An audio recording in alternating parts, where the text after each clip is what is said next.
স্বাগতম হঠাৎ ভূতের দেখা চ্যানেলের আজকের নতুন ভৌতিক গল্পে। আজকের গল্পটি কালো জাদুর এমন এক নিষিদ্ধ অধ্যায় নিয়ে, যেখানে ভুল সিদ্ধান্ত মানুষকে ধীরে ধীরে নিয়ে যায় ভয়ঙ্কর অন্ধকারের দিকে। আপনি যদি একা থাকেন, এখনই আলোটা একটু বাড়িয়ে নিন, কারণ গল্পটা যত এগোবে অন্ধকার তত ঘন হবে। তাহলে চলুন শুরু করা যাক আজকের ভয়ঙ্কর ভৌতিক গল্প, কালা জাদুর মরণ ফাঁদ। দি মস্কো সিটি হসপিটালে গতকাল রাতে একটি 2 মাথা বিশিষ্ট বাচ্চার জন্ম হয়। শুধু তাই নয়, এই বাচ্চাটির 2টি মাথা 2 রকম, মানে একটি মাথা ছেলের আর অন্য মাথাটি মেয়ের। আশ্চর্যের বিষয় হচ্ছে, বাচ্চাটির বডিও 2 ভাগে বিভক্ত। এক পাশ ছেলের অঙ্গের বডি, অন্য পাশ মেয়ের অঙ্গের বডি। বাচ্চাটিকে দেখে মনে হয় একটি ছেলে ও একটি মেয়ে পরস্পরের সাথে আড়াআড়িভাবে মিশে আছে। এক হাতের আঙুল অন্য হাতের খাঁজে ঢুকালে যেমনটা লাগে ঠিক তেমন। বাচ্চাটির গায়ের রং বেশ ফর্সা ও নরম তুলতুলে। এই অদ্ভুত বাচ্চাটিকে দেখে অপারেশন থিয়েটারেই 2জন ডাক্তার জ্ঞান হারায়। ডাক্তার শাম্মী যথেষ্ট সাহসী একজন গাইনি বিশেষজ্ঞ। বেশ দক্ষতার সাথেই তিনি অপারেশন কার্য সম্পন্ন করেন। বাচ্চাটির যদিও স্বাভাবিক মানুষের মতো, কিন্তু তার অদ্ভুত বডির জন্য সবাই তাকে ভয় পেয়ে গেছিল। ডাক্তার শাম্মী বেশ চিন্তিত। তার 15 বছর ডাক্তারি জীবনে এমন ঘটনা আর কখনো ঘটেনি। ঠিক কী কারণে বাচ্চাটির দেহের গঠন এমন হলো, তা ডাক্তার শাম্মীর অজানা। ভারতের একটা প্রদেশে এমন একটা জোড়া বাচ্চা আছে, তবে তারা দুজনেই ছেলে এবং তারা বেশ সুস্থ স্বাভাবিক মানুষ। তাই ডাক্তার শাম্মী এই বিষয়টা নিয়ে এতটা ভয় পাচ্ছে না। কিন্তু এই বাচ্চাটা আসলেই একটু অন্যরকম। এসব ভাবতে ভাবতে সেদিন রাতে আর ডাক্তার শাম্মীর ঘুম হলো না। বাচ্চাটির প্রতি তার কিউরিওসিটি বেড়ে গেল। যে করেই হোক তাকে বাচ্চাটির সম্পর্কে বিস্তারিত জানতে হবে। পরদিন ডাক্তার শাম্মী হসপিটালে গিয়ে জানতে পারল, যে রুমে ওই বাচ্চাটি ছিল সে রুমের একজন সেবিকাকে সকালে অজ্ঞান অবস্থায় মেঝেতে পাওয়া যায়। প্রচণ্ড ভয়ে সেবিকাটি বাকশক্তি হারিয়েছে। শুধু বোবা নয়, ওই সেবিকাটি চিরদিনের জন্য প্যারালাইজড হয়ে গেছে। এমন ঘটনায় পুরো হাসপাতাল জুড়ে আতঙ্কের সৃষ্টি হয়। অনেক রোগী ভয়ে পালিয়ে গেছে, কারণ গতকাল রাতে নাকি পুরো হাসপাতালেই একটি অস্বাভাবিক ভৌতিক ঘটনা ঘটে। তাই ভয়ে সবাই পালাচ্ছে। ডাক্তার শাম্মী একটু ঘাবড়ে গেলেন, কিন্তু সাহস হারালেন না। তিনি ওই বাচ্চাটির কেবিনে গেলেন। যেখানে সবাই বাচ্চাটির অদ্ভুত বডি দেখে ভয়ে পালাচ্ছে, সেখানে বাচ্চাটির মা তাকে পরম মমতায় আদর করছেন। মধ্যবয়স্ক একজন মহিলা, নাম আশালতা। বয়স 28-30 হবে হয়তো। পাশের একটা ছোট্ট গ্রামে বাস করে সে। গতকাল সন্ধ্যায় একজন ভদ্রলোক তাকে এই হাসপাতালে ভর্তি করায়। সেখান থেকে এই তথ্যগুলো পাওয়া যায়। লোকটা সম্ভবত মহিলাটির হাজব্যান্ড, কিন্তু সেদিন সন্ধ্যার পরে থেকে তাকে আর খুঁজে পাওয়া যায়নি। একটি চেয়ার টেনে মহিলাটির সামনে বসল ডাক্তার শাম্মী। খুব ভালোভাবে লক্ষ্য করে মহিলাটিকে। স্বাভাবিক মানুষের মতোই তার চেহারা, চোখের নিচে কালো দাগ ও চোখ দুটো লাল হয়ে আছে। দুশ্চিন্তাও রাত জাগার কারণে এমনটা হয়ে থাকে। নীরবতা ভেঙে ডাক্তার শাম্মী জিজ্ঞেস করল, আপনার শরীর এখন কেমন আছে মিসেস আশালতা? মিসেস আশালতা কোনো জবাব দিলেন না। কেবল ঢ্যাব ঢ্যাব নয়নে ডাক্তার শাম্মীর দিকে কিছুক্ষণ তাকিয়ে রইলেন। তারপর আবার আপন কাজে মনোযোগ দিলেন। ডাক্তার শাম্মী আবার জিজ্ঞেস করলেন, আমি আপনাকে কিছু জিজ্ঞেস করছি মিসেস আশালতা? এবার ডাক্তার শাম্মীর দিকে বেশ রাগান্বিত দৃষ্টিতে তাকালেন মিসেস আশালতা। জানো, ডাক্তার শাম্মীর উপস্থিতিতে তিনি বিরক্তি বোধ করছেন। কোনো কথা না বলে বাচ্চাটিকে কোলে নিয়ে অন্যদিকে ঘুরে গেলেন মিসেস আশালতা। ডাক্তার শাম্মী হাল ছাড়ার পাত্রী নয়। তিনি এর শেষ দেখেই ছাড়বেন। আজ অনেকটা অসাহত হয়ে তিনি ফিরে আসলেন। রাতে ডাক্তার শাম্মী কিছু মেডিকেল সায়েন্সের বই নিয়ে পড়লেন। তাতে এই বাচ্চাটির জন্মের কোনো ক্লু পাওয়া যায় কিনা, কিন্তু কিছুই পেলেন না। অবশেষে বিরক্ত হয়ে তিনি ঘুমিয়ে পড়লেন। সকালে হাসপাতালে গিয়ে ডাক্তার শাম্মী দেখেন, গতকালের মতো আজকেও একই ঘটনা ঘটেছে। একজন সেবিকা বাকরুদ্ধ অবস্থায় প্যারালাইজড হয়ে পড়ে আছেন। কতটা ভয় পেলে একজন মানুষ বাকশক্তি হারিয়ে প্যারালাইজড হয় তা ডাক্তার শাম্মী অনুধাবন করতে পারছেন। ভয়ে ইতিমধ্যে সকল ডাক্তার ও সেবিকারা ওই ফ্লোর ত্যাগ করেছেন। ডাক্তার শাম্মী বুঝতে পারলেন এটা কোনো সাধারণ ঘটনা নয়, এটা নিশ্চয়ই কোনো অশুভ শক্তির কাজ। কিন্তু সে একজন ডাক্তার, বিজ্ঞানের এই যুগে এসে সে এসব বিশ্বাস করতে পারছে না। প্রায় ২৫ বছর আগে ডাক্তার শাম্মীর বাবা এই ৫ তলা বিশিষ্ট হাসপাতালটি তৈরি করেছেন। এই হাসপাতালের তত্ত্বাবধান ও রক্ষণাবেক্ষণ করেন তিনি। তাই সে চাইলেও এই হাসপাতাল ছেড়ে যেতে পারছেন না। সেদিন রাতে ওই হাসপাতালে একটা বাচ্চা প্রসব করে। বাচ্চা ও মাকে তাদের পাশের রুমে রাখা হয়। সেদিন রাতে ওই হাসপাতালে একটি ভয়ঙ্কর ঘটনা ঘটে, যা দেখার জন্য ডাক্তার শাম্মী মোটেই প্রস্তুত ছিলেন না। গতরাতে সদ্য জন্ম নেওয়ায় বাচ্চাটিকে কারা যেন নির্মমভাবে হত্যা করে। শরীরের হাড় ব্যতীত বিন্দুমাত্র মাংস নেই। শরীরের সমস্ত রক্তমাংস কেউ যেন খুবলে খুবলে খেয়ে ফেলছে। কেবল মেঝেতে কয়েকটা হাড্ডি পড়ে আছে। ঘটনার আকস্মিকতায় ডাক্তার শাম্মী প্রচণ্ড ভয় পেলেন।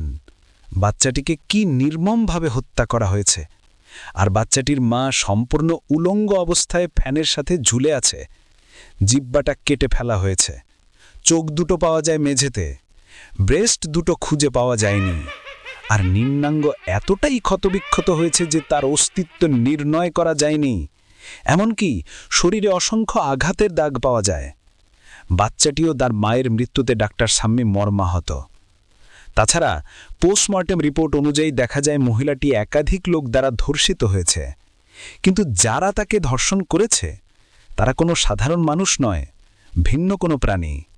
সন্তানকে বাঁচাতে গিয়ে হয়তো তার মায়ের এমন নির্মম মৃত্যু হয়েছে। এ পর্যায়ে ভীষণ ভেঙে পড়লেন ডাক্তার শাম্মী। বাধ্য হয়ে তিনি হাসপাতালটি বর্তমানে পরিত্যক্ত ঘোষণা করেন। হাসপাতালের সকল রোগীকে অন্যত্রে ট্রান্সফার করা হয়। এবার ডাক্তার শাম্মী শতভাগ নিশ্চিত হয়ে যান যে ওই যমনজং বাচ্চাটাই তার মায়ের এ রহস্যের পিছনে দায়ী। তাই রহস্য উন্মোচন করতে ডাক্তার শাম্মী একজন গোয়েন্দার সাহায্য নেন। সোহেল রানা একজন সুপুরুষ, একটি গোয়েন্দা গ্রুপের প্রধান কর্মকর্তা, বয়স ৩৫ ছুঁই ছুঁই। ডাক্তার শাম্মী সোহেল রানাকে শুরু থেকে সব ঘটনা খুলে বললেন। এই মুহূর্তে ডাক্তার শাম্মী ও সোহেল রানা বসে আছেন মিসেস আশালতার সামনে। সোহেল রানা সরাসরি প্রশ্ন ছুড়ে দিলেন, মিসেস আশালতা, আপনার সাথে কিছু কথা বলতে চাই। রানার কথা শুনে মিসেস আশালতা ভয়ার্ত চোখে তার দিকে তাকালেন। তারপর হঠাৎ চুপসে গেলেন। মিসেস আশালতা এই হাসপাতালে ভর্তি হওয়ার পর কারোর কখনো একটি কথাও বলেনি, কেবল মাঝে মাঝে তার বাচ্চা ছেলেটার সাথে একা একাই কথা বলত। সোহেল রানা ভারী কণ্ঠে বললেন, দেখুন মিসেস, আপনি যদি আমাদের সাথে না বলেন তাহলে আমরা আপনাকে এই হাসপাতাল থেকে বের করে দিতে বাধ্য হব। রানার কথা শুনে তার কোলে থাকা বাচ্চা ছেলেটা তার মাকে প্রশ্ন করে, আচ্ছা আম্মু, মানুষগুলো এত খারাপ কেন? আমাদের বের করে দিলে আমরা থাকব কোথায়? মাত্র ৩ দিনের একটি বাচ্চা মুখ ফুঁড়ে কথা বলে। তার কথা শুনে যেন আকাশ থেকে পড়ল ডাক্তার শাম্মী। বাচ্চাটার কথা শুনে গোয়েন্দা রানাও অনেকটা বিস্মিত হল। মিসেস আশালতা এবার মুখ খুললেন, দয়া করে আপনারা আমাকে কোনো প্রশ্ন করবেন না, এতে আমার সাথে আপনাদেরও বিপদ হতে পারে। আমি একটু অসুস্থ, সুস্থ হলেই হাসপাতাল ছেড়ে চলে যাব। জবাবে ডাক্তার শাম্মী বলল, দেখুন, আমরা আপনাকে সাহায্য করতে চাই। আপনাকে দেখে মনে হচ্ছে আপনি অশুভ কোনো শক্তির দ্বারা অভিশপ্ত। আর আপনার এই যমনযোগ বাচ্চাটি সম্পর্কে জানতে চাই। নিশ্চয়ই এটা কোনো স্বাভাবিক বাচ্চা না। আপনি যদি আমাদের কিছু না বলেন তাহলে এভাবে প্রতিদিন অনেকগুলো মানুষের জীবন বিপন্ন হবে। অবশেষে তাদের জোড়াজুড়িতে মিসেস আশালতা বলতে রাজি হলেন, তবে একটা শর্ত জুড়ে দিলেন। তিনি এখন যে কথাগুলো বলবেন এজন্য হয়তো তার মৃত্যুও হতে পারে। তাই তার যদি কিছু হয়ে যায় তাহলে ডাক্তার শাম্মী যেন তার বাচ্চাটিকে মানুষ করে। ডাক্তার শাম্মী কিছু না ভেবেই তার শর্তে রাজি হয়ে গেলেন। মিসেস আশালতা কিছুক্ষণ চুপ থেকে কি যেন ভাবলেন। তারপর এক নাগাড়ে বলতে শুরু করলেন, ঘটনাটি প্রায় ১ বছর আগের। আমার বিয়ের ৮ বছর পার হয়ে গেল। যখন আমার কোনো সন্তান হয়নি তখন এই নিয়ে আমার স্বামীর সাথে সব সময় মনোমালিন্য সৃষ্টি হয়। আমার শাশুড়ি প্রতিদিন কটু কথা শোনাত, অপয়া অলক্ষ্মী বলে গালি দিত। প্রথম আমার মন খারাপ হতো, পরে সব কটু কথা শুনতে শুনতে এটা আমার অভ্যেসে পরিণত হয়ে গেল। আমি সব সহ্য করে নিতাম। আমার প্রতিবাদ করার কোনো ভাষা ছিল না, কারণ আমি নিঃসন্তান। মা ডাক শোনার ব্যর্থতা আমার জীবনটাকে দুর্বিষহ করে তোলে। একটা সন্তানের আশায় সবসময় ব্যাকুল ছিলাম। বিভিন্ন মাজারে মানত করলাম, ফকির বাবাদের কাছে ঝাড়ফুঁক করালাম। অনেক ডাক্তার দেখাইছি, কোনো লাভ হয়নি। তাই বিরক্ত হয়ে আমার স্বামীও সন্তানের আশা ছেড়ে দিলেন। কিন্তু ডাক্তার বলেছে আমার মা হওয়াতে কোনো সমস্যা নেই। হয়তো ওপরওয়ালার ইচ্ছা, তাই আমি নিঃসন্তান। দিনরাত তার কাছে হাত তুলে চোখের অশ্রুজল বিসর্জন দিতাম। আমার শাশুড়ি আমার স্বামীকে আবার বিয়ে দিতে চান, কিন্তু তিনি রাজি হন না। আমার স্বামী ছিল পরিবারের একমাত্র সন্তান, তাই বংশের প্রদীপ রক্ষা করতে বাবা মায়ের জাতক হলে পৃষ্ঠ হয়ে আমার স্বামী অবশেষে বিয়ে করতে রাজি হয়। কিন্তু বিষয়টা আমার কাছে গোপন রাখা হলো। আমার স্বামী আমাকে অনেক ভালোবাসত। হঠাৎ কেমন যেন মানুষটা বদলে গেল। প্রত্যহ আমার সাথে বাজে ব্যবহার করে, আমার প্রতিটি কাজে তিনি বিরক্তি প্রকাশ করে।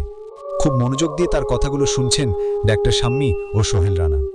আমার স্বামীর বিরক্তির মাত্রা বাড়িয়ে দিত আমার শাশুড়ি।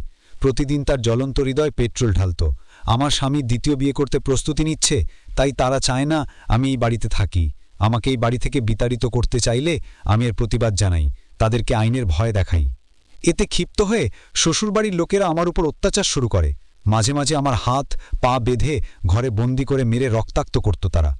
আঘাতে আঘাতে জর্জরিত হতো আমার শরীর। অথচ আমার স্বামী কিছুই বলতো না, সব মুখ বুজে সহ্য করত। আসলে তিনিও চান আমি যেন এই বাড়িতে না থাকি। একটা মেয়ে কতটা অসহায় যখন নিজের স্বামী তার বিরুদ্ধে থাকে। আমি খুব ভালো করেই বুঝে গেছি আমার আর এই বাড়িতে থাকা হবে না। বাবার বাড়ি গিয়ে যে আশ্রয় নেব সেই পথটাও খোলা নেই। বাবা মা অর্থাৎ মৃত হওয়ার পর ছোট ভাই তার বউকে নিয়ে বিদেশে পাড়ি জমায়। একেবারে নিঃস্ব হয়ে পড়ি আমি। এখন মৃত্যুই আমার কাছে একমাত্র পথ। আমার এত যত্নে গড়া সোনার সংসারটা ছেড়ে যাওয়ার কথা ভাবলেই বুক ফেটে কান্না আসে। সেদিন রাতে স্বামীর পা জড়িয়ে ধরে অনেক কান্না করি। ভালোবাসার মানুষটা কিভাবে এত পর হয়ে গেল। সেদিন রাতেই কাঁদতে কাঁদতে বাড়ি থেকে বের হয়ে গেলাম। বাড়িতে আত্মহত্যা করে আমার স্বামীকে বিপদে ফেলতে চাই না। পৃথিবীর সব মেয়ের ভিতর হয়তো এই সুপ্ত বাসনাটা লুকিয়ে থাকে।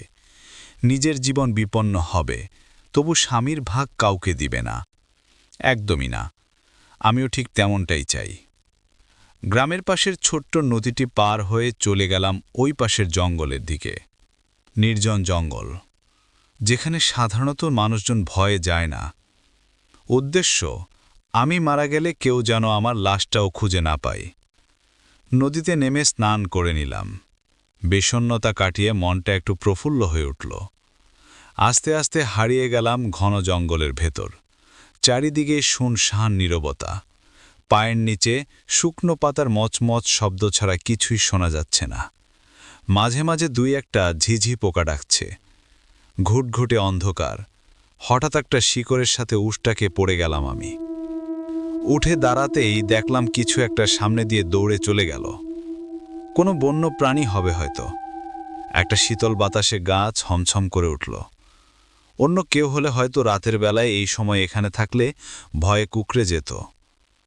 মরণ করে যে বরণ করে নেয়, সে মৃত্যুকে পরোয়া করে না। আমি এখন মৃত্যুর মুখোমুখি দাঁড়িয়ে আছি। একটু সামনে হাঁটতে টের পেলাম কেউ যেন আমার পিছু পিছু আসছে। তার পায়ের শব্দে পিছন ফিরে তাকালাম। দেখি সামনে দিয়ে সাদা কিছু একটা দৌড়ে চলে গেল। অন্ধকারে স্পষ্ট বোঝা যায় না, তবে দেহের আকৃতি অনেকটা ছাগল বা ভেড়ার মতো। কৌতূহলী হয়ে আমিও প্রাণীটির পিছু নিলাম। লোকমুখে শোনা যায়, কেউ যদি রাতের বেলায় এই জঙ্গলের পথ ধরে হাঁটে তাহলে তাকে আর কোনোদিন খুঁজে পাওয়া যায় না। তাই এদিকটায় মানুষজন একেবারেই আসে না। দৌড়াতে দৌড়াতে যখন ক্লান্ত হয়ে পিছন ফিরে তাকালাম, তখন আমি ওই প্রাণীটির মুখোমুখি হয়ে গেলাম। প্রচণ্ড ভয়ে আমার শরীরে কম্পন সৃষ্টি হয়। এমন প্রাণী আমি জীবনে দেখিনি। প্রাণীটিকে এতটাই ভয়ঙ্কর লাগছিল যে আমি আর নিজেকে ঠিক রাখতে পারিনি। মুহূর্তেই সেন্সলেন্স হয়ে পড়ে গেলাম আমি। কিছুক্ষণ থেমে আশলতা বলল, প্রাণীটির দেহের গঠন অনেকটা ছাগল বা ভেড়ার মতো। পশমগুলো ধবধবে সাদা, চোখ দুটো টকটকে লাল। মাথায় লম্বা একটা শিং, কিন্তু মুখটা দেখতে অবিকল মানুষের মতো। কিছুক্ষণ থেমে আশালতা বলল, প্রাণীটির দেহের গঠন অনেকটা ছাগল বা ভেড়ার মতো, পশমগুলো ধবধবে সাদা, চোখ দুটো টকটকে লাল, মাথায় লম্বা একটা শিং, কিন্তু মুখটা দেখতে অবিকল মানুষের মতো।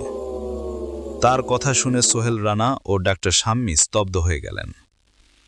সকালে নিজেকে আবিষ্কার করলাম একটা মাটির কুটিরে বন্দি অবস্থায়। কথা বলার কোনো বাকশক্তি ছিল না। শত চেষ্টা করেও নিজেকে ছাড়াতে পারলাম না। রাতের ওই প্রাণীটি আমার সামনে আসলো। আমি ভয়ে চিৎকার দিতে চেষ্টা করি, কিন্তু পারিনি। প্রাণীটি জোরে হুঙ্কার ছাড়ে এবং হঠাৎ প্রাণী থেকে একটা ভয়ঙ্কর দানবে পরিণত হয়। আমাকে স্পর্শ করতেই সে পরিপূর্ণ একজন মানুষ হয়ে যায়। বলে রাখা ভালো, এই প্রাণীর একটা বিশেষত্ব হচ্ছে সে মানুষের স্পর্শ পেলে যে কোনো প্রাণীর রূপ ধারণ করতে পারে। সে শান্ত গলায় আমাকে অভয় দিয়ে বলল, ভয় পেও না আমাকে। যদি আমার কথা শুনো তাহলে আমি তোমার কোনো ক্ষতি করব না। আমি কেবল তোমার সাহায্য চাই। আমি বললাম, কে আপনি, আর আমি আপনাকে কিভাবে সাহায্য করব? আমি একটু অবাক হলাম। কিছুক্ষণ আগেও আমি চিৎকার করেও কথা বলতে পারিনি, তাহলে এখন কিভাবে কথা বললাম? সে বলল, আমি একজন ভ্যাম্পায়ার ছিলাম। রক্ত পান করতে পৃথিবীতে আসতাম। প্রতি পূর্ণিমা রাতে কুমারী মেয়ের রক্ত পান করে আমি শক্তি অর্জন করি। কিন্তু এক পূর্ণিমা রাতে কামনার ছলে আমি একজন কুমারী মেয়ের সাথে সঙ্গমে লিপ্ত হয়ে যাই, যার ফলে আমার ভ্যাম্পায়ার শক্তি নষ্ট হয়ে যায় এবং অভিশপ্ত হয়ে এই প্রাণীতে পরিণত হই। এখন আমি তোমার পেটে অবস্থান করে এই প্রাণী থেকে মানুষ হয়ে দুনিয়াতে আসতে চাই, কিন্তু তোমার পেটে মানুষের একটা ভ্রূণ আছে, যার কারণে আমি সরাসরি তোমার পেটে আসতে পারছি না। এই কথা বলেই সে জোর করে আমার সাথে সঙ্গমে লিপ্ত হয়। তার বীর্যে থাকা শুক্রাণু আমার শরীরে থাকা ডিম্বাণুতে ক্রিয়া করে পেটের ভিতর একটা ভ্যাম্পায়ার ভ্রূণ সৃষ্টি করে। মানুষের শুক্রাণু ও ভ্যাম্পায়ার শুক্রাণু আমার শরীরে একই ডিম্বাণুতে ক্রিয়া করে, যার জন্য আমার বাচ্চাটি যমঝং হয়। ডাক্তার শাম্মী স্তব্ধ হয়ে বললেন, কিন্তু দুইটা শুক্রাণু তো কখনো একটা ডিম্বাণুতে কাজ করতে পারে না, এটা কেমনে সম্ভব? মিসেস আশালতা জবাব দিলেন, দুইটা মানুষের শুক্রাণু হয়তো একটা ডিম্বাণুতে কাজ করতে পারে না, কিন্তু এখানে দুইটা আলাদা আলাদা শুক্রাণু, সো কাজ করতেই পারে। না হলে তো বাচ্চাটি জমাট হওয়ার তো কোনো কারণ দেখছি না। আর তা যদি না হয়, তাহলে সে ইচ্ছাকৃতভাবে আমার মেয়েকে তার সাথে সংযুক্ত করে রেখেছে, কারণ সে মানুষ স্পর্শ ছাড়া নিজের আকৃতি পরিবর্তন করতে পারে না। সোহেল রানা বলল, আপনার কথায় যথেষ্ট যুক্তি আছে, কিন্তু আপনি কিভাবে এত শিওর হলেন যে মেয়েটি আপনার আর ছেলেটি ভ্যাম্পায়ার, যদি সে মেয়েরূপে পৃথিবীতে আসে? মিসেস আশালতা, কারণ আমি জানি। সে বলেছিল আমার গর্ভে থাকা মেয়েটি যখন কুমারী হবে তখন সে তার রক্ত পান করে পুনরায় ভ্যাম্পায়ার শক্তি লাভ করবে এবং পৃথিবীতে চালাবে এক ধ্বংসলীলা। ডাক্তার শাম্মী বললেন, কিন্তু পাশের রুমের ও বাচ্চাটিকেও তার মাকে নির্মমভাবে হত্যা করলো কেন? তাছাড়া নার্সগুলোর এই অবস্থা করলো কে? মিসেস আশালতা একটা দীর্ঘশ্বাস ছেড়ে বললেন, ওই দানব আকৃতির প্রাণীটি প্রতি রাতে এখানে আসে, আর নার্সগুলো তাকে দেখে ভয়ে চিৎকার দিয়ে পালাতে চেষ্টা করে। তাই সে নার্সগুলোর মুখের ভিতর হাত ঢুকিয়ে তাদের কণ্ঠনালী ছিঁড়ে ফেলে এবং যাতে পালাতে না পারে এজন্য তাদের পায়ের শক্তি নষ্ট করে দেয়। আর দানবটির একমাত্র খাদ্য হচ্ছে মানুষ ও বিভিন্ন প্রাণীর শরীরের নরম মাংসপিণ্ড, পান করে মানুষের রক্ত, যার ফলে গতকাল সদ্য জন্ম নেওয়া বাচ্চাটিকে সে তার শিকার বানিয়েছে। এজন্য বাচ্চাটির মা পাকে বাধা দেয় এবং সে তার মাকেও নির্মমভাবে হত্যা করে। শুধু তাই নয়, তার শরীরের বিভিন্ন অংশ সে খেয়ে ফেলে। এই দানবটা আমাকেও আক্রমণ করে। একদিন কেবল তার থেকে আমি পালাতে চেষ্টা করি, এতে সে রাগান্বিত হয়ে আমার বেস্ট দুটো ছিঁড়ে নেয়। রক্তাক্ত হয়ে 3 দিন আমার সেন্স ছিল না। বলেই শাড়ির আঁচলটা সরিয়ে দিলেন। ক্ষতবৃক্ষত বুকটা দেখে চোখ বুজে নেই রানা। বিস্ফোরিত নয়নে তাকিয়ে থাকে ডাক্তার শাম্মী। ভূত দেখার মতো চমকে উঠলেন তিনি। হাউ স্ট্রেঞ্জ, কিভাবে পসিবল? সোহেল রানা জিজ্ঞাসা করলেন, এই দানবটার হাত থেকে আমরা কিভাবে মুক্তি পাব তা সম্পর্কে কিছু জানো? মিসেস আশালতা বললেন, এই দানবটির থেকে মুক্তির পথ আমার জানা নেই, তবে কোনো মন্ত্রতন্ত্র জানা পুরোহিত এই সম্পর্কে বলতে পারবেন। তবে এইটুকু বলে রাখি, এটি শুধু দানব না, অভিশপ্ত ভ্যাম্পায়ার। তাছাড়া এই দানবটি যে কোনো মুহূর্তে সব রকম ভয়ঙ্কর প্রাণীর রূপ নিতে পারে, এবং সেটা খুব শক্তিশালী। আমি জানি আজ রাতেই হয়তো আমার শেষ রাত।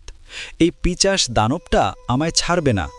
আপনারা একটু সাবধানে থাকবেন, আর পারলে এই শয়তান দানবটার হাত থেকে আমার বাচ্চাটাকে রক্ষা করবেন। গোয়েন্দা সোহেল রানা মিসেস আশালতাকে অভয় দিয়ে বললেন, আপনি কোনো ভয় পাবেন না মিসেস, আজ কি হবে এই শয়তানটার শেষ দিন। আমি একজন পুরোহিত ডাকার ব্যবস্থা করছি। ডাক্তার সাম্য হাল ছাড়ার পাত্রী নয়। অদম্য কৌতূহল নিয়ে আজকেই ওই শয়তান দানবটার মুখোমুখি হবে সে। পাশের গ্রাম থেকে একজন বয়স্ক পুরোহিতকে ডেকে আনা হলো। মনে হচ্ছে অনেক সাধনা তপস্যা করেন তিনি। চুলগুলো জট কাকানো, পরনে একটা লাল পতুয়া ও ধুতি, রোগা শরীর, সাধনা ও তপস্যায় ব্রত থাকায় শুকনো চেহারা। কিন্তু মিসেস আশালতা এই লোকটিকে উপর ভরসা করতে পারছেন না। তাই ডাক্তার সাম্মী ও সোহেল রানাকে নিরাপদ দূরত্বে থাকতে বললেন। ডাক্তার সাম্মী পুরোহিতকে পূর্বেকার সকল ঘটনা খুলে বলেন। এতে পুরোহিত অনেকটা ঘাবড়ে যান। সন্ধ্যা হতেই আকাশটা কেমন যেন মেঘলা হয়ে গেল। ডাক্তার সাম্মীর চোখে মুখে ক্লান্তির ছাপ। সন্ধ্যার পরে ঝুম বৃষ্টি নামল, সাথে প্রচণ্ড বজ্রপাত। গোয়েন্দা সোহেল রানাকে সন্ধ্যার পর থেকে খুঁজে পাওয়া যাচ্ছে না। একটি নির্দিষ্ট কক্ষে নিরাপদ দূরত্বে অবস্থান করছেন ডাক্তার সাম্মী। দূর থেকে পুরোহিতের জোর গলায় মন্ত্র পড়ার শব্দ শোনা যাচ্ছে। পুরো হাসপাতালে শুনশান নীরবতা। রাত বাড়ার সাথে সাথে বৃষ্টির মাত্রা আরও বেড়ে গেল। মাঝে মাঝে বিদ্যুৎ চমকানোর আলোয় রুমটা আলোকিত হচ্ছে। বাজ পড়ার প্রচণ্ড শব্দে ভয়ে পেয়ে ঘামছে ডাক্তার সাম্মী। এত সাহসী মহিলা আজ ভয়ে কাবু। তখন মধ্যরাত। হঠাৎ এক ঝাঁক বাদুড় ছেঁচাতে ছেঁচাতে হাসপাতালে প্রবেশ করল, আর একটু পরেই পুরোহিতের মন্ত্র পড়া বন্ধ হয়ে গেল। ডাক্তার সাম্মী অধৈর্য হয়ে ওই রুমের দিকে পা বাড়ালেন। জানালা দিয়ে উঁকি দিতেই থরথর করে কাঁপতে লাগল ডাক্তার সাম্মী। গলা শুকিয়ে চৌচির, তার পুরো শরীরে যেন কারেন্ট শক খেল। দেখলেন ওই ছোট্ট বাচ্চাটি পুরোহিতের বুকের উপর বসে তার কলিজাটা ছিঁড়ে ছিঁড়ে খাচ্ছে। মিসেস আশালতার শরীরটা বিভৎস অবস্থায় পড়ে আছে মেঝেতে, ক্ষতবিক্ষত শরীর, বডি থেকে মাথাটা সম্পূর্ণ আলাদা। দেখলেন ওই ছোট্ট বাচ্চাটি পুরোহিতের বুকের উপর বসে তার কলিজাটা ছিঁড়ে ছিঁড়ে খাচ্ছে। মিসেস আশালতার শরীরটা বিভৎস অবস্থায় পড়ে আছে মেঝেতে, ক্ষতবিক্ষত শরীর, বডি থেকে মাথাটা সম্পূর্ণ আলাদা। সকালে ডাক্তার সাম্মী নিজেকে আবিষ্কার করলেন বাসায়। সারা রাত তার কোনো সেন্স ছিল না, কিন্তু বাসায় আসলেন কি করে সেটাই বুঝতে পারছেন না। তার স্বামীকে জিজ্ঞাসা করতেই বলেন, তিনি গতকাল রাতে বাসায় না আসায় তিনি তাকে খুঁজতে হাসপাতালে যান এবং সেখান থেকে তাকে অজ্ঞান অবস্থায় উদ্ধার করে বাসায় নিয়ে আসেন। ডাক্তার সাম্মীর মুখের উপর একটা নখের আঁচড় স্পষ্ট। কেউ যেন ঘামচি দিয়েছে এবং নখগুলো মাংসের ভিতর গেঁথে গেছে। ডাক্তার সাম্মী গতকালের ঘটনা দেখার পর এখনও ভয় কাটেনি। এদিকে গোয়েন্দা সোহেল রানাতেও সেদিন সন্ধ্যার পর থেকে খুঁজে পাওয়া যাচ্ছে না। ডাক্তার সাম্মী বেশ চিন্তিত হয়ে পড়লেন। তাহলে কি ওই শয়তান দানবটা সোহেল রানাকে মেরে ফেলেছে? এবার তিনি নিজেকে নিয়ে প্রচণ্ড ভয় পাচ্ছেন। এখন যদি শয়তান দানবটা তার উপর আক্রমণ করে? কলিং বেলের শব্দে নিচে নেমে দরজা খুলল ডাক্তার সাম্মী। ইয়া লম্বা একজন লোক সাদা জুব্বা পরে দাঁড়িয়ে আছে। চেহারা অনেক ফর্সা, মনে হচ্ছে কোনো ভিনদেশী লোক। চুলগুলো সাদা, লম্বা একটা জুব্বা পরিহিত, গলায় বেশ কিছু রূপালী হার। ডাক্তার সাম্মী বললেন, আপনাকে তো ঠিক চিনলাম না। ভদ্রলোক জবাব দিলেন, আমি মিশর থেকে এসেছি। গোয়েন্দা সোহেল রানা আমাকে আসতে বলেছে। আমি একজন ফাদার, যারা জিন, ভূত ও খারাপ আত্মা নিয়ে গবেষণা করেন। ডাক্তার সাম্মী তাকে সাদরে গ্রহণ করেন। প্রশ্ন করেন, গতকাল থেকে গোয়েন্দা সোহেল রানাকে খুঁজে পাওয়া যাচ্ছে না, আপনি তার সম্পর্কে কিছু জানেন? ফাদার জবাব দিলেন, গোয়েন্দা সোহেল রানা আর বেঁচে নেই। ওই দানবটা তাকে মেরে বন্দি করে রেখেছে। এখন শয়তান ভ্যাম্পায়ারের নেক্সট টার্গেট হচ্ছ তুমি। তাই তাকে শেষ করার জন্য একজন সাহসী মানুষের খুঁজছি আমি। ডাক্তার সাম্মী জবাব দিলেন, ওই শয়তান ভ্যাম্পায়ারের সাথে কি আমি মোকাবেলা করতে পারবো? আর এই শয়তানকে ধ্বংস করার কোনো পথ কি আপনার জানা আছে? ফাদার তাকে অভয় দিয়ে বললেন, অবশ্যই জানা আছে, সেটা বলার জন্যই তো আমি এখানে এসেছি। ডাক্তার স্বামী উত্তেজিত হয়ে বললেন, দয়া করে আমাকে শয়তানটাকে মারার পথটা বলে দিন। ফাদার কিছুক্ষণ ধ্যানমগ্ন ছিলেন, তারপর বললেন, প্রথমে মনে রাখ, এটা ছিল ভ্যাম্পায়ার। তারপর শয়তান মিসেস আশালতার রক্তপানে ভয়ঙ্কর দানবে রূপ নেয়, আর ওই বাচ্চা মেয়েটিকে ব্যবহার করে তার শক্তি দ্বিগুণ করে তোলে। তাই একে মারতে হলে বিভিন্ন কৌশল প্রয়োগ করতে হবে। খুব মনোযোগ দিয়ে শুনবে। প্রথমে তুমি নিজেকে মানসিকভাবে প্রস্তুত করে নিতে হবে, আর ওই ভ্যাম্পায়ারকে যা করতে হবে তা সূর্যের আলো থাকতেই করতে হবে, কারণ ভ্যাম্পায়াররা সূর্যের আলো সহ্য করতে পারে না। তুমি হয়তো জানো, মিসেস আশালতা এতদিন বেঁচে ছিল, কিন্তু তা সম্পূর্ণটাই ভুল। তোমরা যাকে সচক্ষে দেখতে তা আসল আশালতা নয়, এটা ভ্যাম্পায়ার দানবটার আশালতার নকল রূপ ধরেছিল। এবং তোমাদের যা বলা হয়েছে তা সবগুলোই মিথ্যে। মিসেস আশালতাকে এই দানবটা ওই জঙ্গলে মেরে মাটিতে পুঁতে রেখেছে, এবং মিসেস আশালতার দেহের ভিতর লুকিয়ে রেখেছে তার প্রাণ। আর সে মানুষ রূপে হাসপাতালে এসে নিজের শিকার ধরে। এই হাসপাতালের প্রতিটি হত্যাকাণ্ড সে নিজেই করেছে। আশালতার শরীরে রক্ত পান করে সে রূপ নেয় ভয়ঙ্কর দানবে। তার পেটে থাকা ভ্রূণ থেকে জন্ম নেয় বাচ্চাটি। তবে এটা সত্যি যে সে মানুষের স্পর্শ ছাড়া নিজের রূপ বদলাতে পারে না। তাই বাচ্চা মেয়েটিকে নিজের সাথে সংযুক্ত করে এমন এক অদ্ভুত যমজ রূপে নিয়েছে যেন তাকে দেখলে সবাই তার প্রতি আকৃষ্ট হয় এবং সে খুব সহজে তার শিকার ধরতে পারে। তাই এখন তোমার প্রথম কাজ হলো দানবটার হাত থেকে বাচ্চা মেয়েটিকে উদ্ধার করা। আর সেটা খুব সহজ। ওই যমজবঙ্গ বাচ্চাটিকে যদি তুমি সূর্যের আলোতে নিয়ে আসো, তাহলে ওই শয়তান ভ্যাম্পায়ারটা তার শরীর থেকে বিচ্ছিন্ন হয়ে যাবে, এবং সে যখন মানুষের স্পর্শ হারাবে তখন ধীরে ধীরে তার শক্তি কমে যাবে। তারপর তোমাকে ওই জঙ্গলে গিয়ে মিসেস আশালতার কবরটা খুঁজে বের করতে হবে। ডাক্তার স্বামী বললেন, আচ্ছা, এত বড় জঙ্গলে আমি কিভাবে তার কবরটা খুঁজে পাব? ফাদার জবাব দিলেন, আমি তোমাকে একটা স্পেশাল রিং দিচ্ছি, যেটা দিয়ে খুব সহজে তুমি কবরটা খুঁজে পাবে। এই রিং হাতে পড়ে থাকলে সে তোমাকে পথ দেখাবে। রিংয়ের ভেতর থাকা পাথরটা যেখানে এসে টকটকে লাল বর্ণ ধারণ করবে, সেইখানেই আশেপাশে খুঁজলেই তার কবরটা তুমি পেয়ে যাবে। এটা ঠিক কবর না, একটা মাটির কুটির। সেখানেই একটা কপিনে মিসেস আশালতার মৃতদেহ আছে। তবে সেখানে অনেকগুলা কপিন থাকতে পারে। আসল কপিনটা তোমায় খুঁজে বের করতে হবে, যার ভিতরে রয়েছে ওই শয়তানটার প্রাণ। বিভিন্ন প্রাণী তোমাকে ভয় দেখাবে, কিন্তু তুমি যদি ভয় পাও তাহলে আর সেখান থেকে বেঁচে ফিরতে পারবে না। কয়েকটি বিষয় লক্ষ্য রাখবে। 1. অনেকগুলোর কপিনের মধ্যে আশালতার কপিনটা খুঁজে পাওয়া কষ্টসাধ্য। তাই যে কপিনের দেহেটাই অনেকগুলো আঘাতের দাগ থাকবে সেটাই হচ্ছে আসল কপিন, কারণ তার শরীরে আগে থেকে নির্যাতনের দাগ ছিল। এটাই আসল মৃতদেহ। আর তার দেহের হৃৎপিণ্ডে লুকিয়ে আছে শয়তানটার প্রাণ। মিসেস আশালতার বুক ছিঁড়ে হৃৎপিণ্ডটা কেটে নিয়ে আসতে হবে। তার জন্য তোমাকে রূপার একটা চাকু ব্যবহার করতে হবে, যেটা দিয়ে খুব সহজে তুমি কাজটা করতে পারবে। তবে সাবধান, যদি ভুল কোনো কপিনে ভুল কোনো লাশে আঘাত করো তাহলে তার হাতেই তোমার মৃত্যু হবে।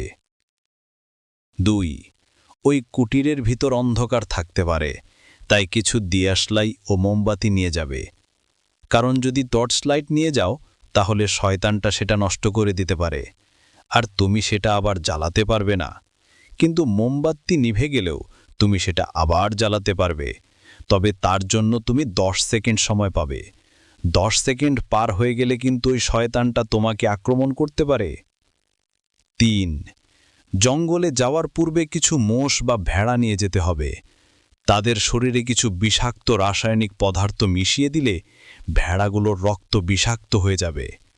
তারপর যখন ওই শয়তান দানবটা ভেড়াগুলোর রক্ত পান করবে তখন তার শরীরটা বিষাক্ত হয়ে সে দুর্বল হয়ে পড়বে। এতে ভ্যাম্পায়ার দানবটা তোমার বড় কোনো ক্ষতি করতে পারবে না। 4. মিসেস আশালতা মারা গেলেও তার দেহটা এখন অক্ষত অবস্থায় আছে, কারণ তার ভিতরে শয়তানটার প্রাণ আছে। একটা কথা ভুলা যাবে না, মিসেস আশালতার হৃৎপিণ্ড কাটার পূর্বে তার স্তন থেকে কিছু দুগ্ধ সংগ্রহ করতে হবে। এই দুগ্ধ যদি বাচ্চা মেয়েটিকে পান করালে সে একজন সুস্থ স্বাভাবিক মানুষ হয়ে উঠবে। আর এ সকল কাজ তোমাকে সূর্য ডোবার আগেই শেষ করতে হবে। সূর্য ডুবে গেলে কিন্তু তোমার জন্য কাজটা অনেক কঠিন হয়ে পড়বে। আর সবশেষে আশালতার হৃৎপিণ্ডটা আনার পর যে রুমে পুরোহিত মারা গেছে ওই রুমে তার দেহের সাথে হৃৎপিণ্ডটা পুড়িয়ে ফেললে শয়তান দানবটা মারা যাবে এবং হাসপাতালটা অভিশপ্ততিতে মুক্তি লাভ করবে। একটা কথা মনে রাখবে, ওই জঙ্গলে তোমার পদে পদে বিপদ হতে পারে, তবে সাহস হারাবে না। সবসময় স্রষ্টাকে স্মরণ করবে, তিনি তোমাকে রক্ষা করবেন। আর তোমাকে একটা লকেট দিয়ে যাচ্ছে যেটা তোমাকে বিপদে পড়লে সাহায্য করবে। এ কথা বলেই ফাদার একটা চাকু, লকেট ও রিংটা দিয়ে চলে গেলেন। দরজার বাহিরে যেতেই তিনি হঠাৎ অদৃশ্য হয়ে গেলেন। ডাক্তার শাম্মী খুব মনোযোগ দিয়ে ফাদারের কথাগুলো শ্রবণ করলেন। আজকের দিনের ভিতর সকল জিনিসপত্র জোগাড় করে তাকে জঙ্গলে যাওয়ার প্রস্তুতি নিতে হবে। বাচ্চা মেয়েটিকে উদ্ধার করতে ডাক্তার শাম্মী চলে যান হাসপাতালে। সব খুঁজেও তিনি বাচ্চাটিকে খুঁজে পেলেন না। ওই রুমে কেবল পুরোহিতের ক্ষতবিক্ষত লাশটা পড়ে আছে, কিন্তু মিসেস আশালতার লাশটা নেই। হঠাৎ বাথরুমের ভিতর শব্দ পেয়ে হচক্কিচে বাথরুমের দরজা খোলেন। দেখেন ওই যমজবঙ্গ বাচ্চাটি একটা বিড়ালকে মেরে তার মাংসগুলো ছিঁড়ে ছিঁড়ে খাচ্ছে। মুখের ভিতর রয়েছে বিড়ালের নাড়ি ভুড়ি। এই দৃশ্য দেখার পর গা গুলিয়ে বমি আসার উপক্রম ডাক্তার শাম্মীর। কোনো মতে নিজেকে ঠিক রেখে বাচ্চাটিকে নিয়ে বাড়ি চলে আসেন তিনি। ফাদারের কথা মতো বাচ্চাটিকে নিয়ে ছাদে চলে যান। সূর্যের আলো গায়ে পড়তে বাচ্চাটি চিৎকার দিয়ে অজ্ঞান হয়ে যায়। মুহূর্তেই যমজবঙ্গ বাচ্চাটি রূপ নিয়ে একটি ফুটফুটে মেয়েতে। ডাক্তার শাম্মী একটা স্বস্তির নিঃশ্বাস ফেললেন। রাতে কিছু একটা শব্দে হঠাৎ ডাক্তার শাম্মীর ঘুম ভেঙে যায়। ঘুম থেকে উঠতেই দেখলেন তিনি শূন্যের উপর ভাসছেন, বিছানা থেকে প্রায় 3 ফিট উপরে। ভয় পেয়ে তিনি একটা চিৎকার দেন এবং ধপাস করে বিছানায় পড়ে যান। কপাল দিয়ে ফোঁটা ফোঁটা ঘাম বের হচ্ছে। বোঝা যাচ্ছে তিনি বেশ ভয় পেলেন। হুঁশ ফিরতেই খেয়াল করেন বিছানায় তার স্বামী ও সন্তান নেই, অথচ তারা একসাথে ঘুমিয়েছিল। ঘাটের নিচে শব্দ পেয়ে তিনি সেখানে তাকান। একটা চিৎকার দিয়ে হাউমাউ করে কেঁদে দিলেন তিনি। ওই যমজবঙ্গ বাচ্চাটি তার ছেলের পা দুটো খেয়ে ফেলছে। চিৎকার করে তার স্বামীকে খুঁজছেন, কিন্তু কোথাও খুঁজে পেলেন না। অবশেষে বাথরুমে গিয়ে দেখেন তার স্বামী অজ্ঞান হয়ে পড়ে আছে। শরীরে এক টুকরো কাপড় নেই, সম্পূর্ণ নেকেড, উলঙ্গ। কি বিভৎস চেহারা, পেনিস দিয়ে অনবরত রক্ত পড়ছে। ভয়ে আটকে উঠলেন তিনি। ডাক্তার শাম্মী প্রথমে ওই যমজবঙ্গ বাচ্চাটিকে জব্দ করলেন, তারপর স্বামী সন্তানকে হাসপাতালে পাঠিয়ে দিলেন। ডাক্তার শাম্মী প্রচণ্ড ভয় পেলেও নিজেকে ঠিক রেখে সময়মতো স্বামী সন্তানকে উদ্ধার করেছেন, নচেত তাদের বাঁচানো সম্ভব হতো না। বেশ সাহসিকতার পরিচয় দিয়েছেন তিনি। আরও একটি অপারেশনে তাকে সাকসেসফুল হতে হবে। সকাল হতে তিনি ওই জঙ্গলে যাওয়ার প্রস্তুতি নিলেন। এভাবে চলতে থাকলে একসময় শয়তান দানবটা পুরো শহরের মানুষ মেরে ফেলবে। তাই তিনি প্রতিজ্ঞা করেন, হয় মরবে না হয় মারবে। প্রয়োজনীয় জিনিসপত্র নিয়ে নৌকায় চড়ে জঙ্গলে চলে গেলেন। ভেড়াগুলোকে আগে থেকেই তৈরি করে রেখেছেন। হাতে পরে নিলেন রিংটা, গলায় হার এবং হাতে রূপার চাকুটা, যার মাঝখানে একটা ক্রস চিহ্ন আঁকা। কিছুদূর পরপর তিনি ভেড়াগুলো জঙ্গলে ছেড়ে দিলেন। হাঁটতে হাঁটতে অনেক দূর এলেন, কিন্তু এখনও ওই কবরটার হদিশ মিলল না। অনেকটা ক্লান্ত হয়ে গেলেন তিনি। জঙ্গলটা এতই ঘন যে এখানে দিনের বেলায়ও সূর্যের আলো পড়ে না। মাটিতে বসে হাতের দিকে তাকাতেই দেখলেন হাতের রিংটা জলজল করে জ্বলছে। তার মানে আশেপাশে কোথাও কবরটা। একটু সামনে এগুতেই রিংটা টকটকে বর্ণা ধারণ করেছে। এবার শিওর হলেন এইখানেই মিসেস আশালতার কবরটা পাওয়া যাবে। একটু এদিক সেদিক তাকাতেই দেখলেন সামনে একটা কুটির, যার সবটাই লাল রঙের কাপড় দ্বারা আবৃত। ডাক্তার শাম্মী ওই লাল কুটিরে প্রবেশ করেন। তিনি ওই কুটিরে প্রবেশ করতেই ভিতর থেকে কিছু বাদুড় উড়ে গেল। ডাক্তার শাম্মী চারদিক ঘুরতে লাগলেন। কুটিরের মাঝখানে দাঁড়াতে হঠাৎ মাটি ভেদ করে 7টি দরজা খুলে গেল। ডাক্তার শাম্মী চিন্তায় পড়ে গেলেন। ফাদার তো কোনো দরজার কথা বলেন নাই। যদি তিনি ভুল কোনো দরজায় ঢুকে বিপদে পড়েন? ডাক্তার শাম্মী সাহস করে মাঝখানের দরজা দিয়ে ঢুকে পড়েন। ঢুকার সাথে সাথে মাটির দরজাটা মিলিয়ে যায়। চারদিক অন্ধকার হয়ে গেল, যেন এটা কোনো কবরস্থান। ডাক্তার সামনে একটা মোমবাতি জ্বালালেন। সামনে তাকাতেই দেখলেন সামনে একটা ছোট কূপ, মানে পুকুর। ডাক্তার সাম্মি হতবম্ব হয়ে গেলেন। এই কবরের ভিতর পুকুর আসলো কই থেকে? একটু খেয়াল করে দেখলেন পুকুরে কোনো পানি নেই, সব টকটকে লাল রক্ত। এই পুকুরের অপর প্রান্তে রয়েছে অনেকগুলো কফিন। সেখানে রয়েছে মিসেস আশালতার মৃতদেহ। কিন্তু তিনি এই পুকুরটা পাড়ি দিবেন কেমনে? তিনি পরীক্ষা করার জন্য এই পুকুরে একটা আঙ্গুল ডোবালেন। সাথে সাথে একটা চিৎকার দিয়ে আঙ্গুলটা তুলে নিলেন। তার আঙ্গুল থেকে সব মাংস খসে পড়েছে।